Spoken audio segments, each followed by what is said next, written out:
Ada kemungkinan gangguan beberapa faktor ya. Bisa ada gangguan anatomi, jadi misalnya salurannya mungkin dia ada kelainan ya, yang harusnya nggak ada sempit tapi pada anak tersebut bisa sempit gitu ya. Lalu yang kedua misalnya masalah gangguan metabolisme ya, jadi beberapa kasus itu cukup sering juga masalah dari turunan genetik. Jadi dia metabolisme kalsiumnya itu, kandungan urin kalsium di urinnya itu cukup tinggi sehingga dia sangat berpotensi sekali, walaupun mungkin kita sudah modifikasi air minum segala macam, dia masih berisiko. Nah, itu biasanya nanti kita mesti lihat dari analisa metabolik dari anak tersebut. Jadi misalnya apakah ada gangguan hormon ya, apakah ada gangguan tadi masalah kalsium,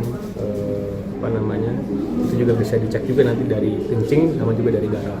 Jadi kalau misalnya nanti kita lihat dari swab ternyata anak ini dia memang berisiko ya, maka dia ada potensi dia mengalami gangguan pembentukan batunya cukup sering. Tapi ada juga pasien-pasien yang malnutrisi. Jadi malnutrisi pun juga karena dia sering diare, sering dehidrasi, dia juga bisa bikin timbul gampang terbentuknya batu saluran kemih. Jadi tapi kalau untuk kayak kan banyak tuh kasih ciki-ciki yang tinggi natrium gitu, Dok, itu juga bisa berpengaruh nggak sih, Dok? Jadi kalau tinggi natrium tadi kan memang itu salah satu faktor risiko terbentuknya batu ginjal. Jadi yang asin-asin ya, pokoknya makin sering banyak makan asin ya makin berisiko kita timbul batu ginjal. Jadi tinggi natrium, sodium itu.